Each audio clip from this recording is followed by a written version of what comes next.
Well, hey folks, real honestly, which are worth these are 10 WWE talents who deserve a push in 2019. And yeah, insert the jokes of, oh, 15 or 20 or 25. There's tons more people that deserve pushes. And that's true. Not everybody can be on top all the time. Everybody's got to have certain levels. Like, they'll be pushed and then they'll be de-pushed a bit. After winning a championship or having a couple money feuds, they might go into the background a little bit. I'm just going to mention Asuka for no reason. Yes, she's currently the SmackDown Women's Champion. But it is what it is. She is a prime example of how somebody could still stay over. And these are some talents that I feel WWE could really market and use better than they have in this past year. So and in years previously, don't get me wrong. And I have a couple honorable mentions. Apollo Crews. Apollo Crews is such a money athlete, they could use him so much better. He's been with the company. Like, he's been on TV. I think he made his debut against Ty Dillinger at TakeOver Brooklyn, the first one.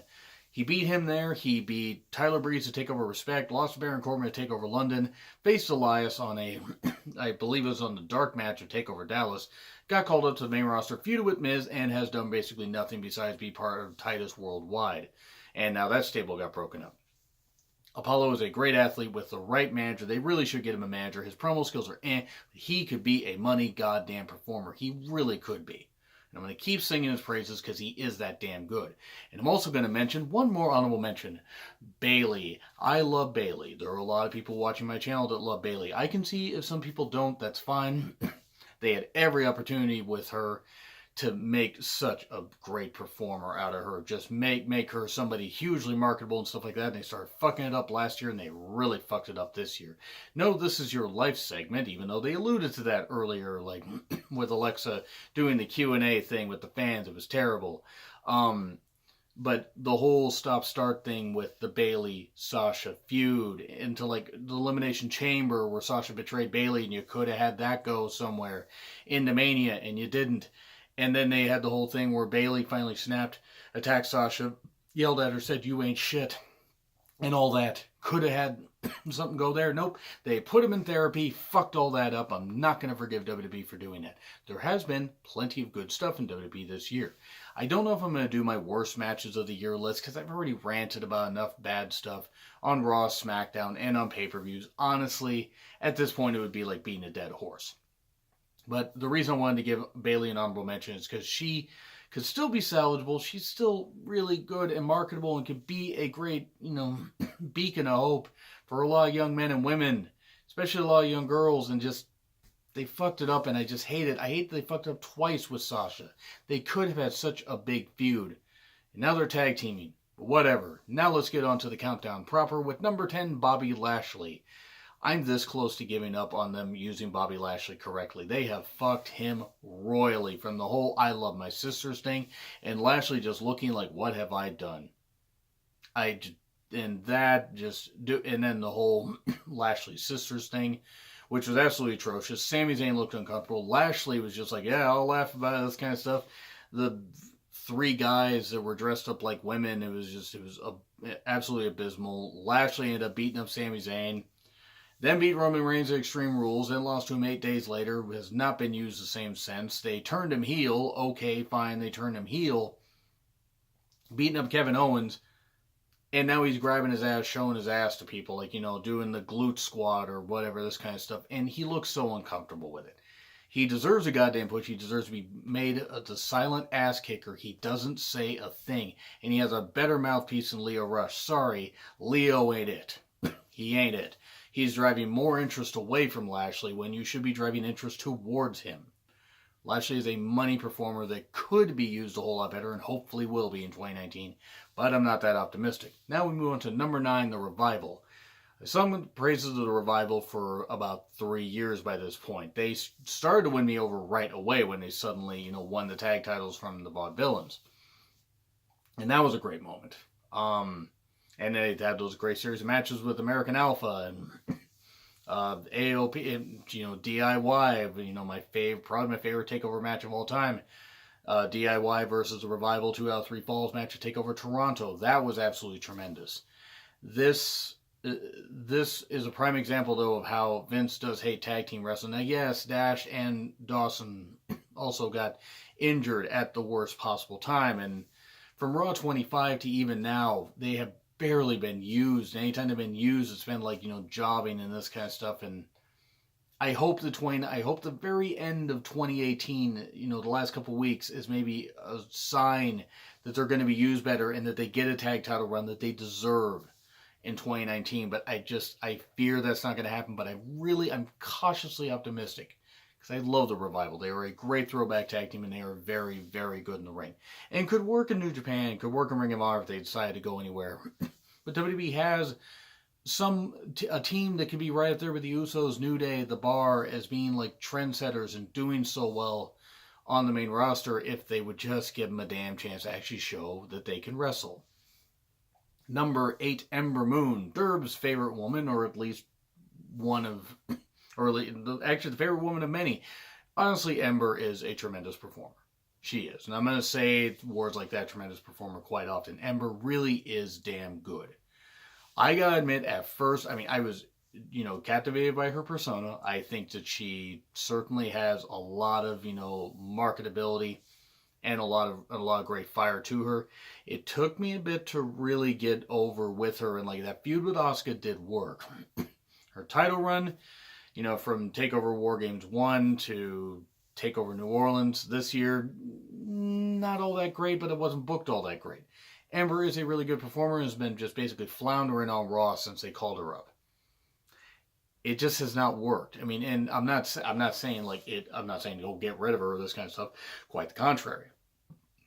They have somebody that really can work and can actually be that one. I had this idea of just having Ember and Naomi face off, and maybe having some kind of interpromotional match at some point. I don't know why. I just think that would be kind of a fun match. But Ember is somebody they could use so much better.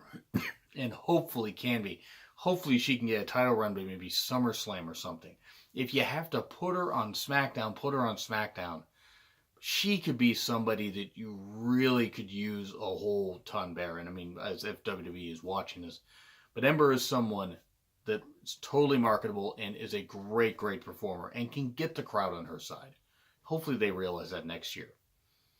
And then we go to number 7, Lacey Evans. Yes, I'm including a couple of the NXT call-ups here. I'm not going to include Heavy Machinery, just saying that, because I think they're going to be jobbed out pretty quickly. Lars, I'll give an honorable mention to Lars. I think Lars could be somebody that could be a nice addition and a monster on SmackDown. So, of course, he's going to go to Raw probably. But Lacey Evans.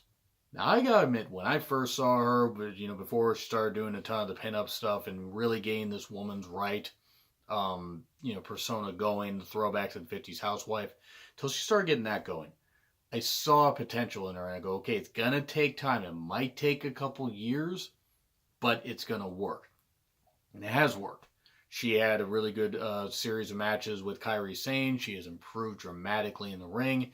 Her promo work, her skills are getting a ton better. She really is capturing a whole lot of how she can be a really, really good heel. And it's a different kind of heel because she believes her gimmick and this kind of stuff. She believes her character, and it could work. And I hope it does. I worry that they're just going to make her a middle of the road, win some, lose some. And I'm not saying strap the rocket to her and put her on Raw and have her be the one to beat Ronda Rousey instead of Becky. Quite the opposite. Build her up here and there, but just don't make her job like in her first couple matches. Just don't do that. Just for the love of God, don't do that. But she's got to be a heel. And unfortunately, if she goes to Raw, that means that Raw's going to be very heel heavy, which means we're going to have to flip somebody at some point. Flip Mickey. Have Mickey be a face. I don't know. But Lacey is somebody that they have great, great potential to use correctly. She has so much untapped potential, and they could hopefully realize that in 2019. Wherever she goes. If she goes to SmackDown, she might even be used better. But we'll see. And then we move on to number 6, Tony Nese.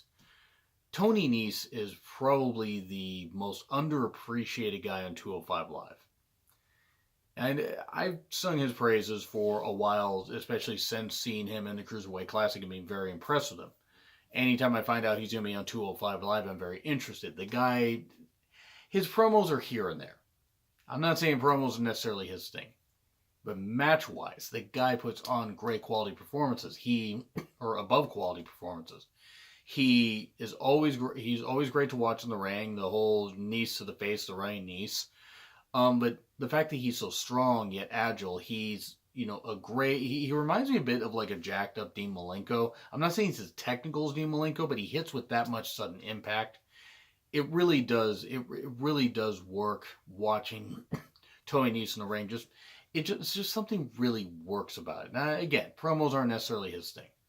Doesn't have to be. He can tell a great story in the ring if you give him a chance. He faced off against Johnny Gargano on a episode of NXT, which was a tremendous match. Nese, when a bit unshackled and allowed to actually go out there and tell a story, can be dynamite. Should he be a Cruiserweight champion next year? I'm going to say yeah, he should be. Now, whether that ends up happening or not is anyone's guess, but if he's the one that eventually beats Buddy Murphy for the title, could be a good build. Who knows? Bookmark this video and see what happens if that ever happens. And you can say, you heard it here first. Kidding. I'm just having a whole bunch of fun here. Tony Nese is somebody that really does deserve a push, and not just a guy that can put on good matches. I think he deserves a push for the Cruiserweight title. Why not? He's legit enough. Number 5, the Iconics. Why'd they call up Billy and Peyton if they weren't going to use them? I mean, not that they were being used all that much in NXT, at least the last few months, due to being off TV, due to. I mean, I think we all know the reasons why they were off TV, and I'm not knocking them. I just hope it wasn't the company that forced them to do that stuff. I just hope it wasn't, because that would be a dick thing by them. But Billy Kay and Peyton Royce, I've liked their gimmick since they got together. They really do. They're obviously best friends. They work well together. They can get under people's skin when they are actually allowed and not scripted to be the most annoying thing possible. When they are actually allowed to be good heels and do some great stuff. And they can also wrestle. Peyton can wrestle, Billy can wrestle, when they're allowed to actually tell a good story, and not just in throwaway tag matches that are like 5 minutes. And I hope that they're used better. If these women's tag team titles are going to happen, I actually hope it's Billy and Peyton that become the first champions. I really hope it is. They could be defended across Raw and SmackDown. You could have, changing stuff between the tag teams. I still say throw a match there on NXT here and there. I mean, just my take. You could elevate some of the women that are there and use some of the women that aren't being used all that well in an elevated spot. And it would say, hey, you never know when these champions could, never know when this championship could change hands. The Iconics really, I'm just going to say, they should be the first ever, they should be the, new SmackDown women's tag team champions. Not the first ever, because Jumping Bomb Angels, Glamour Girls, and those teams were champions before. Iconics should be the first tag team champions for the women. Or Sonya and Mandy. But the Iconics, I think, could deserve it. I think they do. Let's make it happen. But number 4, Nikki Cross. And again, another NXT call-up, much like Lacey Evans. Nikki, I want to see her succeed. I want her to go to SmackDown and have her feud with Asuka again. Because they had a great match, last woman's standing match. They actually had some really, really good stuff. Nikki Cross is somebody they could market the fuck out of. She should be teamed with Sandy. She should be kind of kept on her own to do stuff, but she should accompany Sandy to ringside and this kind of stuff to get her more TV time. She got really over when she faced off against Becky and wanting to play with Becky. Leaving that one alone right there. But Nikki is just great. Nikki is just so goddamn great. And you hear interviews with her. She's super likable. I like her offense in the ring. I like her persona. Like everything about her. I think she is somebody that could absolutely be one of the big stars on the main roster, if allowed.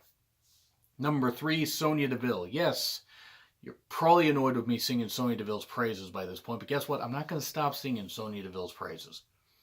1, she got a great story on the fact she is first openly gay, first openly lesbian athlete in WWE. And that's great. But it's not just about that. I see a legit background with her. Now, yes, it's going to take some seasoning with her. She is still very young in this business. She has caught on and everything. She is doing fantastic work, though. She got a huge reaction when she faced off against Asuka at the end of that Battle Royal. And the crowd was chanting, "Let's go Asuka, let's go Sonya, let's go Asuka, let's go Sonya." That's all they needed right there. She is someone that they really could rocket. She should be the one to beat Asuka at Mania. Just say that right there. Asuka should lose to Sonya. I don't think it's going to happen. I think they're probably going to, if they don't have Charlotte and Becky win the Royal Rumble, they're probably going to have Charlotte versus Asuka again, and Asuka's going to win. And then there you go. And then Asuka's going to, go on and face whoever. But I would have Sonya be the one to beat Asuka. But then Asuka would probably be, but then it would mean Asuka would lose the 2 straight WrestleManias. Then you would have to wonder if like all this rebuilding was for naught. So maybe you have Asuka win and then Sonya eventually wins the title again in a rematch at SummerSlam. That could work. But honestly, Sonya is really super marketable and likable and actually is someone they could push for off and on. I mean, I'm not saying off and on, but like they could push her and make her one of the figureheads of the WWE Women's Division for a good 10 years. Maybe more, but at least 10 years. She's got youth on her side. She's got ability. She's going to get better. She's gotten better just this year alone. And if nothing more, if the Iconics don't win the tag titles, the women's tag titles, have Sonya and Mandy win them. Sonya's legit. She is legit, and she's not going away, and it's going to be very interesting to see what 2019 brings for her. Number 2, Sanity. Sanity keeps losing. Sanity has lost. They've lost their sanity, and they've lost matches, and my God, it's embarrassing. Eric Young. I know Eric Young's probably closer to the end of his career than he is the prime of his career, because he's in his late 30s. But him, Killian Dane, Alexander Wolf are a good trio. The problem is they were treated like legit in NXT. And I didn't expect them to go on like a 50 match winning streak. But they lost the first match that they had, on the main roster. It just embarrassing. It just was. I mean, I get why they did, but they just booked him and they booked him badly. They were losing. Then they didn't have him on TV much at all. And then they had him on TV, and then they lost again. And then they barely had him on TV. And then they were on the SmackDown team for that, pre-show 10-man versus 10-man Survivor Series match, where SmackDown won, but it didn't count in the standings. Insanity wasn't one of the surviving teams there. They lost. I hope it's better 2019. I hope Sanity maybe captures the tag titles and not Miz and Shane like I fear they will. I'm cautiously optimistic about Sanity. They really do deserve a push. They were great in NXT. They could be great on the main roster. Who the fuck knows? Number 1, Andrade Cien Almas. It is criminal what WWE has done or not done with him. I did not expect him to be WWE champion or US champion even by this point. But I expected him to be at least in some meaningful feuds and not one goddamn feud with Sin Cara. It is revolting how they have used him. His NXT title run shocked me, honestly. It did shock me, mainly him winning it. But it was good because he got to have some really good matches, including a fantastic fucking match against Johnny Gargano at TakeOver Philly and a great match against Aleister Black. He's had great performance. He has great performances since before he got to WWE as La Sombra. He was great. And unmasked, he's still great. He was babyface for a while, and then he got turned heel. The heel turn has worked. Zelina is great as his mouthpiece. No, that's not a euphemism. She's married to Aleister Black. Stop it. Stop making those jokes. Kidding. I would be the one making those jokes, except I respect all 3 of them, and honestly, congratulations to Zelina and Aleister. Those 2 crazy kids finding love, that's awesome. But Andrade is somebody. The fact that he's not even competing for any kind of title right now is ridiculous. He should be U.S. champion. They should have actually had Rusev versus. They should have Rusev versus Andrade for the U.S. title. Rusev versus Mexican Rusev, as the Derb would say. But in all seriousness, Andrade deserves plenty of good feuds, and they really haven't given him that, and it's ridiculous. It's goddamn ridiculous. I hope that reports of him being unhappy backstage are not necessarily true. I hope that maybe they see him as a great athlete, because I don't want WWE to kind of push him to the side, but they've done stupid shit with talents before. But honestly, Andrade, out of all these people, especially at least out of the men, deserves this push the most. because he really is fucking great. And yes, Rusev, but Rusev just won the U.S. title, so we'll see what happens there. But anyway, that's what I have to say. Do you agree? Do you disagree with what I said? Who are some people that you would like to see get a push in WWE? And you can mention WWE, you can mention NXT, you can mention NXT UK. Let me know in the comments. Like, share, subscribe. Twitter handle in the description. It's been Real Honesty with John Ritland, and I will see you soon.